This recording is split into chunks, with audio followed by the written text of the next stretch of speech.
महाराष्ट्र के राज्यपाल श्रीमान विद्यासागर राव, यहां के जनप्रिय मुख्यमंत्री श्रीमान देवेंद्र फडणवीस जी, केंद्र में मेरे साथी मंत्री श्रीमान वेंकैया जी नायडू, श्रीमान नितिन गडकरी जी, श्री प्रकाश जावड़ेकर जी, सार्वजनिक जीवन में जनप्रतिनिधि के रूप में जो 50 वर्ष पूर्ण करने जा रहे हैं, ऐसे आदरणीय शरद पवार जी, महाराष्ट्र सरकार के मंत्री श्री दिलीप कांबले जी, श्री गिरीश बापट जी, संसद में मेरे साथी श्री अनिल शिरोले जी, श्रीमान श्रीरंगप्पा बाराने जी, श्रीमान शिवाजीराव पाटिल जी, सुप्रिया जी, पुणे के मेयर श्री प्रशांत जगताप जी, पीसीएमसी के मेयर श्रीमती शकुंतला जी, मंचस्थ सभी महानुभाव और विशाल संख्या में पधारे हुए सभी पुणे के भाई और बहनों,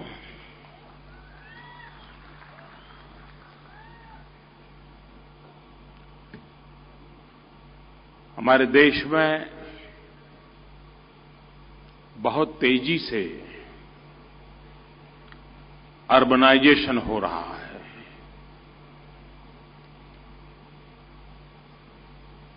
अब कितनी ही व्यवस्था करें,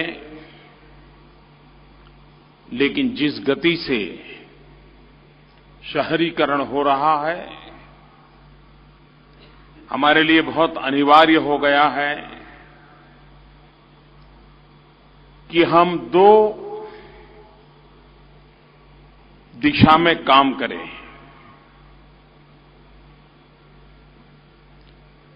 गांव में हम उस प्रकार से कार्य विकसित करें, रोजगार के अवसर पैदा करें, क्वालिटी ऑफ लाइफ इसमें गुणात्मक परिवर्तन करें। जो सुविधा शहर में है वो सुविधाएं गांव को मिले, जो संभावनाएं शहर में हैं वो संभावनाएं गांव में भी हो, जो अवसर शहर को उपलब्ध है वे अवसर गांव को भी उपलब्ध हो, तब जाकर के गांव से शहर की तरफ जो दौड़ है उसमें हम कुछ कमी ला सकते हैं। दूसरी तरफ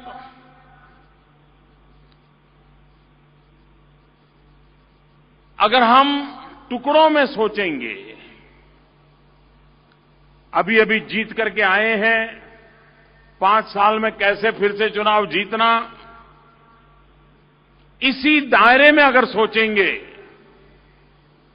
तो हम कभी भी शहरों के सामने जो चुनौतियां खड़ी हो रही है उन चुनौतियों को कभी भी पार नहीं कर पाएंगे। और इसलिए तत्कालीन राजनीतिक लाभ हो या न हो, 25 साल 30 साल के बाद हमारा शहर कैसा होगा, कितनी मात्रा में पानी की जरूरत होगी, कितने स्कूल लगेंगे, कितने अस्पताल लगेंगे, ट्रैफिक कितना बढ़ेगा, उसकी क्या व्यवस्था होगी, इस लंबी सोच के साथ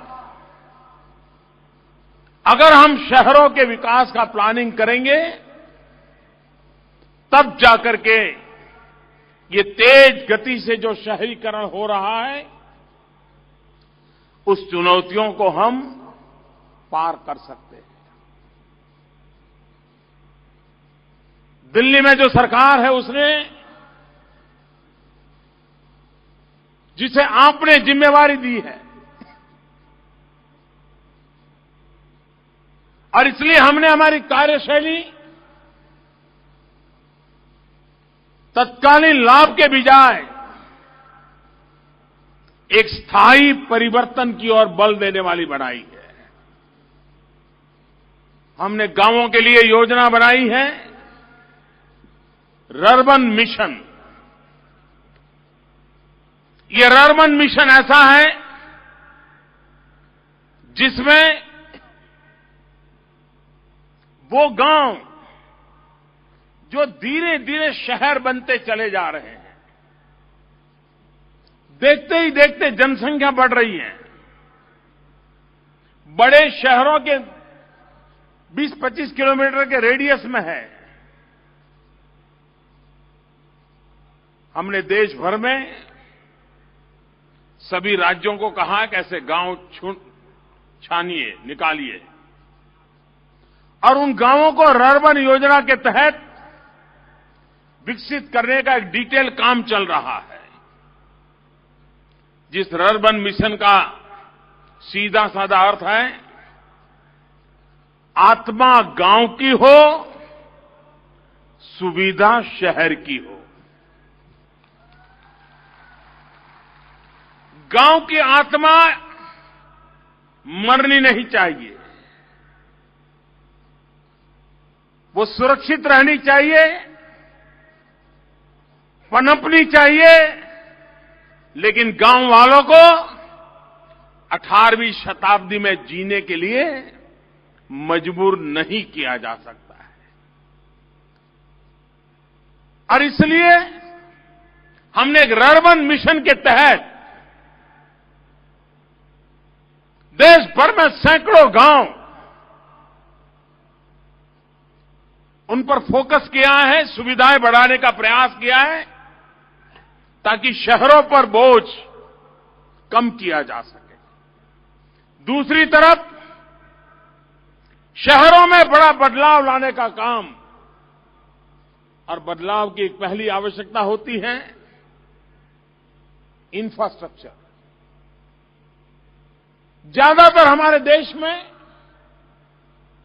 इंफ्रास्ट्रक्चर की प्रति उदासीनता रही है। अभी इतने से चल जाएगा तो इतना ही रोड बनाओ और बाद में जब रोड चौड़ा करना है तब तक लोगों ने एंक्रोचमेंट कर लिया होता है और फिर कोर्ट कचहरी का मसला चलता है। 25-30 साल तक कोई मेल ही नहीं बैठता है। हमने ऐसे ही चलाया है। पानी के नल डालेंगे, जब तक पानी का नल डालने का पूरा हो जाएगा पाइपलाइन का, तब तक वहां जनसंख्या इतनी बढ़ जाएगी कि वो पाइपलाइन की साइज छोटी पड़ जाएगी। फिर प्रश्न आएगा बड़ी पाइपलाइन कैसे डाले।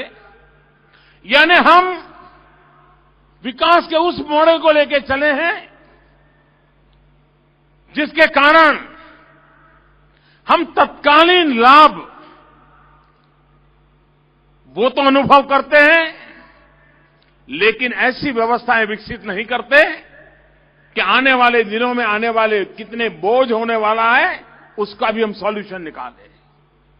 हमारी कोशिश है आज पूरे देश में एक साथ 50 से ज्यादा शहरों में मेट्रो की दिशा में आगे बढ़ने का प्रयास है। आप कल्पना कर सकते हैं कितना बड़ा आर्थिक बोझ उठाने का हमने फैसला किया है। लेकिन अगर हम टुकड़ों में करते, बातों को टाल देते, तो एक तो प्रोजेक्ट महंगे हो जाते, उस शहर की समस्या बढ़ती जाती और पैसे लगाने के बाद भी वो आवश्यकता की पूर्ति करे उस स्थिति में नहीं होते। और इसलिए हमारा दूसरा प्रयास है कि जो भी काम हाथ में ले उसको समय सीमा में पूरा करें।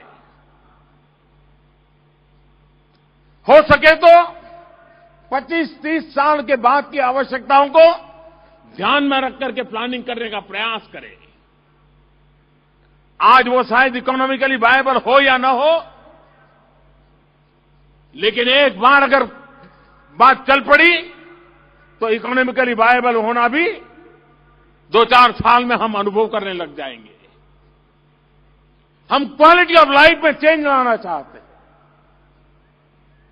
आज पूरे देश में 2.5 लाख पंचायत, उनको ऑप्टिकल फाइबर नेटवर्क से जोड़ने का एक बहुत बड़ा काम चल रहा है। ये डिजिटल इंडिया, ये सिर्फ शहरों के लिए नहीं है, संपूर्ण हिंदुस्तान को जब तक हम आधुनिक व्यवस्था और विज्ञान के साथ नहीं जोड़ेंगे तो हम देश को आगे नहीं बढ़ा सकते। एक जमाना था जब इंफ्रास्ट्रक्चर की चर्चा आती थी तो रोड, रेल, ज्यादा से ज्यादा एयरपोर्ट। अब वक्त बदल चुका है। लोगों को हाईवेज भी चाहिए, आईवेज भी चाहिए। Highways, information veg. हाईवे भी चाहिए, हाईवे भी चाहिए। अगर हाईवेज चाहिए तो ऑप्टिकल फाइबर नेटवर्क हमें पूरे देश में खड़ा करना पड़ेगा। पहले पानी का नल लग जाए, पानी का पाइपलाइन लग जाए तो लोग खुश हो जाते थे। आज लोगों का कहना है कि साहब हमारे यहां गैस की पाइपलाइन भी लगनी चाहिए। वक्त बदल चुका है। तो बदले हुए वक्त में हमने विकास की अवधारणाओं को भी आधुनिक करना होगा और तब जाकर के सामान्य मानवी को आने वाले दिनों में क्या जरूरत रहने वाली है, इसको हम परिपूर्ण कर सकते हैं। वर्तमान में सरकार इंफ्रास्ट्रक्चर के दायरे को रेल और रोड से भी आगे बढ़ा करके water grid, digital network, gas grid, space के साथ सीधी टेक्नोलॉजी का संपर्क। अगर हमारा किसान इंश्योरेंस निकालता है तो उसकी फसल कितनी थी, फसल को कितना नुकसान हुआ, वो स्पेस टेक्नोलॉजी से पता चलना चाहिए और किसान को उसके हक का पैसा मिलना चाहिए। इस प्रकार का नेटवर्क ये समय की मांग है और उस रूप में भारत आधुनिक भारत बने, व्यवस्थाओं और सुविधाओं से सबर हो, उस सपने को लेकर के हम चल रहे हैं। पुणे में मेट्रो का ये प्रकल्प, यहां के लोगों की नाराजगी बहुत स्वाभाविक है। अगर यही काम बहुत पहले हुआ होता, कम खर्चे में हुआ होता, इतने साल तक जो परेशानी हुई वो न होती। कई लोगों ने मुसीबत के कारण गाड़ियां खरीदी, वो गाड़ियां नहीं खरीदते, वो मान लेते कि अब मेट्रो आ गया, गाड़ी खर्चा क्यों करूं, पार्किंग के लिए जगह नहीं है। लेकिन देर आए दुरुस्त आए। और मेरे पुणे के भाई बहनों, पहले की सरकारें बहुत अच्छे अच्छे काम मेरे लिए बाकी रख के गई है।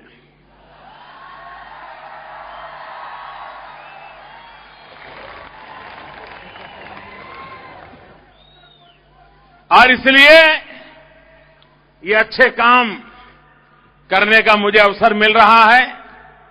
मुझे आज पुणे में इस कार्य हेतु आपके बीच आने का सौभाग्य मिला। मुझे मालूम नहीं है जगताप जी कितने खुश हैं, क्योंकि पॉलिटिकल कारणों से कभी खुशी हो तो भी जाहिर करना जरा मुश्किल हो जाता है। अभी वेंकैया जी बता रहे थे कि पुणे को 28 करोड़ के बजाय 160 करोड़ मिल गया। अब चुनाव आने वाले हो, म्युनिसिपैलिटी के पास 160 करोड़ रुपए आ जाए, क्या कुछ नहीं कर सकते हो?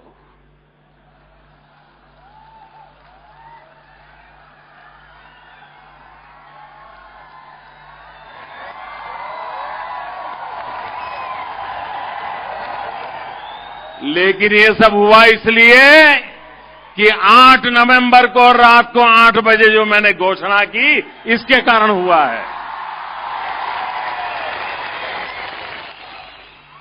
और ये सिर्फ पुणे में नहीं, हिंदुस्तान की हर सरकारों के पास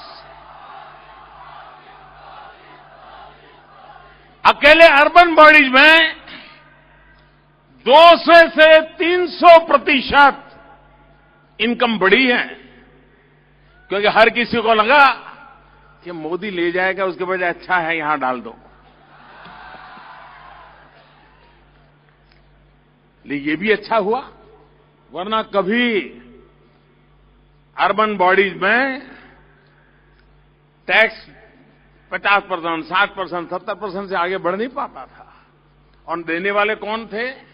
सामान्य व्यक्ति तो दे देता था। और नहीं देने वाले कौन होते थे? जो कभी कभी हमारे अगल बगल में दिखाई देते हैं, वो भी नहीं होते थे।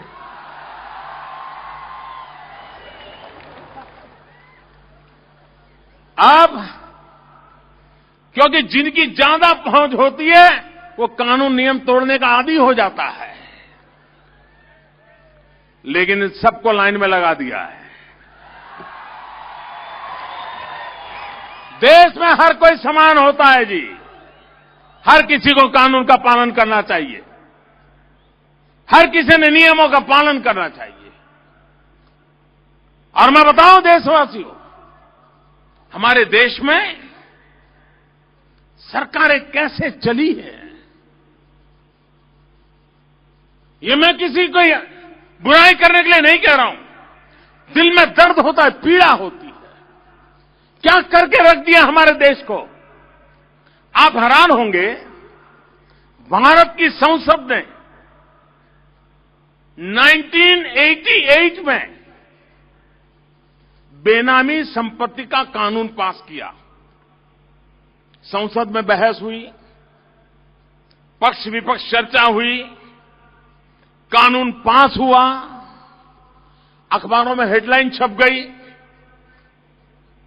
जिनको जय जयकार होना था, जय जयकार हो गया, मालाएं पहन ली कि वाह ईमानदारी का काम किया। लेकिन संसद से वो जो कागज निकला, वो फाइल के ढेर में खो गया। मेरे आने के बाद निकला।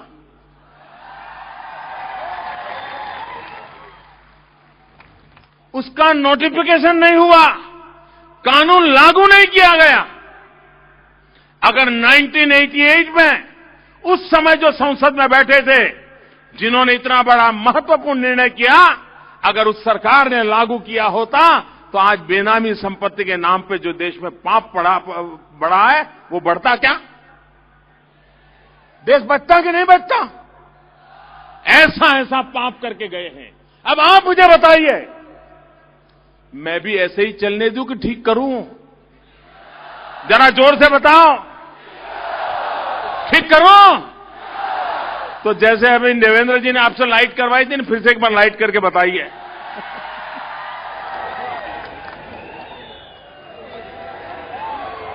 ठीक करना चाहिए कि नहीं करना चाहिए?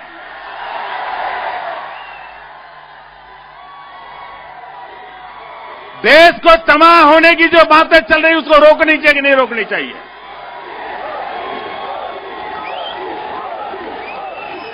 और इसलिए भाइयों बहनों,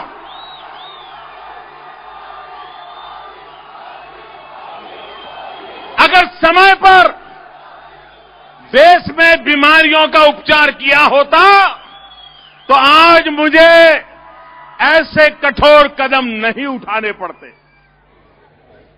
आज से 40 साल पहले जो काम करने चाहिए थे, वो काम किए होते, तो आज मेरे देश के 125 करोड़ ईमानदार लोगों को कतार में खड़ा नहीं रहना पड़ता।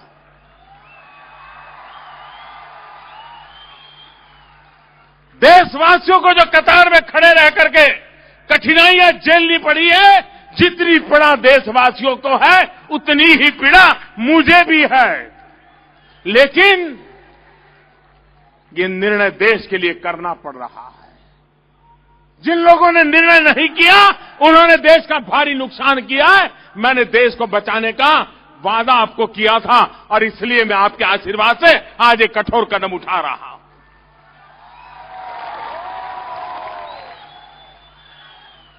भाइयों बहनों, मैं पुणे से विशेष अपेक्षा करता हूं। ये देश की औद्योगिक विरासत वाली नगरी है,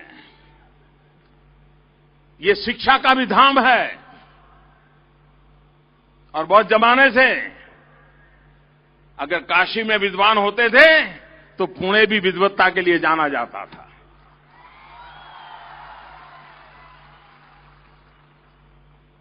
आईटी प्रोफेशन पुणे के जीवन के साथ जुड़ा हुआ है। क्या ये पुणे नगरी ऑनलाइन पेमेंट की दिशा में और तेज गति से आगे बढ़ सकती है कि नहीं बढ़ सकती? क्या हमारा मोबाइल फोन बैंक बन सकता है कि नहीं बन सकता है? ये बैंक हमारी हथेली में हो सकती है कि नहीं हो सकती है? जब चाहे जी चाहे अपना कारोबार चला सकते हैं, नहीं चला सकते हैं? क्या बैंक के कतार में खड़ा रखने की जरूरत है? क्या एटीएम के बाहर खड़े रहने की जरूरत है? सारी व्यवस्था उपलब्ध है कि नहीं है? क्या पुणे वासी मेरी मदद कर सकते हैं कि नहीं कर सकते? करोगे? पक्का करोगे? हम तय करें कि हम ई वॉलेट के द्वारा या डेबिट कार्ड के द्वारा, अब तो आधार एनेबल सर्विसेज भी अवेलेबल है। सिर्फ आपका बैंक अकाउंट हो, आधार नंबर हो, आप अंगूठा लगाइए, आपका पेमेंट हो जाता है। इतनी व्यवस्था हो गई है। और ये बात मान के चलिए, यहां शरद राव बैठे हैं, किसान नेता है। मुझे बताइए, गन्ने की पैदावार ज्यादा हो तो गन्ने का दाम कम हो जाता है कि नहीं हो जाता है? बताइए ना। प्याज की पैदावार ज्यादा हो तो प्याज का दाम कम होता है कि नहीं होता है? आलू की पैदावार ज्यादा हो तो आलू का दाम कम होता है कि नहीं होता है? ऐसे ही नोट ज्यादा पैदा होती है तो नोट का दाम भी कम हो जाता है। ये जितनी ज्यादा नोटें छापी, नोट की कीमत खत्म हो गई। आप 8 नवंबर के पहले 100 रुपये को कोई पूछता था? उसकी तरफ कोई देखता था? घर में भी बच्चा 1000, 500, 100 रखा तो 1000 की तरफ जाता था, 100 की तरफ नहीं मुड़ता था। कोई कीमत ही नहीं बची थी।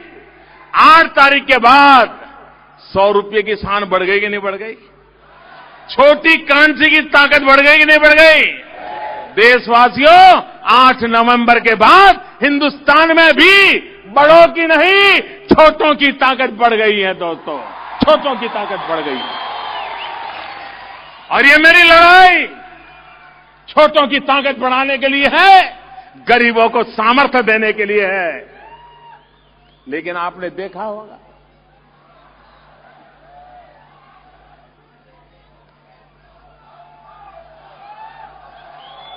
कुछ लोगों को लगा कि सब सरकारें तो ऐसी ही होती हैं, पहले थी वैसी ये होगी।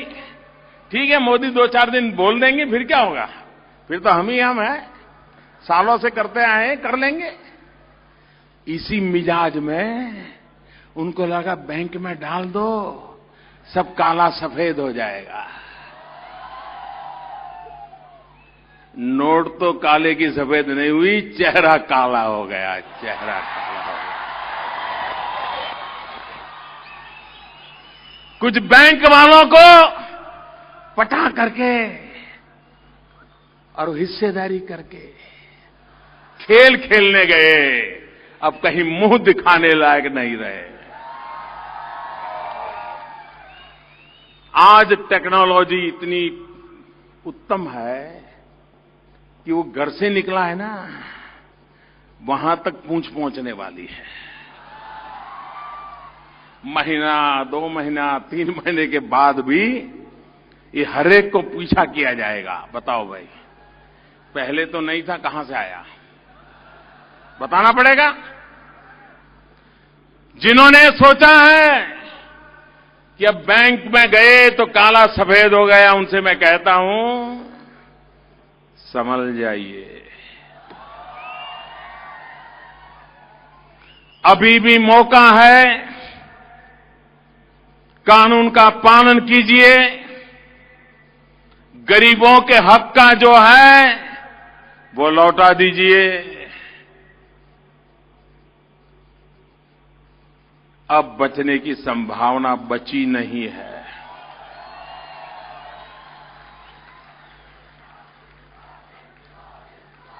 और इसलिए ये पुणे की धरती से मैं हर किसी को कहना चाहता हूं, अभी भी वक्त है। आज भी नियम ऐसे हैं जिससे आपकी मदद हो सकती है। सही रास्ते पर आ जाइए, जिंदगी भर चैन की नींद सो जाइए, कोई चिंता का विषय नहीं रहेगा। और अगर नहीं आए तो मैं कम से कम सोने वाला नहीं हूं।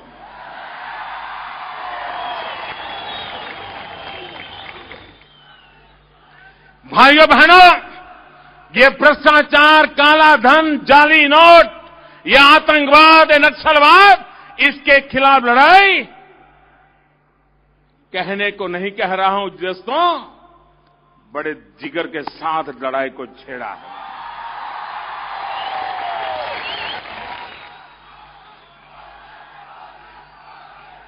और 125 करोड़ देशवासियों का मिजाज देख करके मैं विश्वास से कहता हूं, ये मुट्ठी भर ताकतें जो देश को बांध में रख करके अपनी जी चाहे मर्जी करते थे, वो वक्त चला गया है। अब इस देश में बात चलेगी तो 125 करोड़ देशवासियों की चलेगी। अगर इस देश में आवाज उठेगी तो 125 करोड़ देशवासियों की आवाज उठेगी। उस आवाज को मुट्ठी भर लोग अब दबा नहीं पाएंगे। इस बात को लेकर के मैं निकला हूं दोस्तों। और इसलिए मैं देशवासियों का आभारी हूं। और मैं बताऊं, मैंने पहले ही दिन कहा था 50 दिन तक तकलीफ होने ही वाली है। और मैंने तो ये भी कहा था बढ़ने वाली है। लेकिन 50 दिन के बाद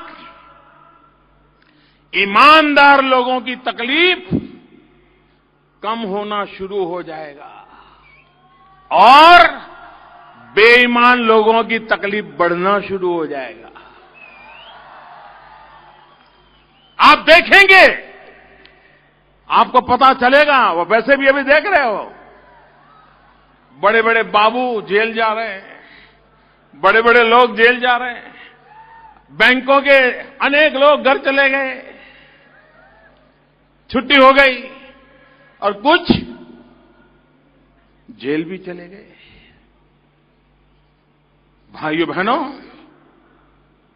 बड़ी सोच समझ करके देशवासियों के प्रति पूरा विश्वास रखते हुए जो कदम उठाए हैं, देश सफल होकर रहेगा, ये मेरा विश्वास है।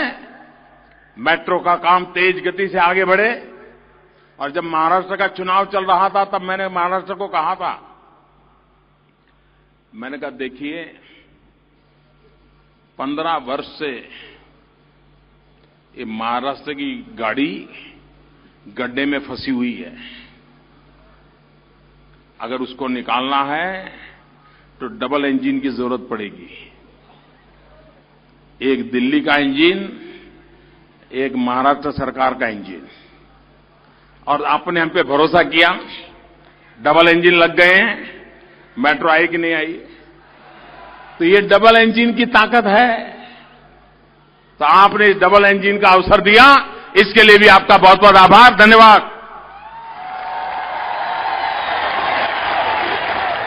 बहुत बहुत धन्यवाद माननीय प्रधानमंत्री जी, आपका बहुत बहुत धन्यवाद।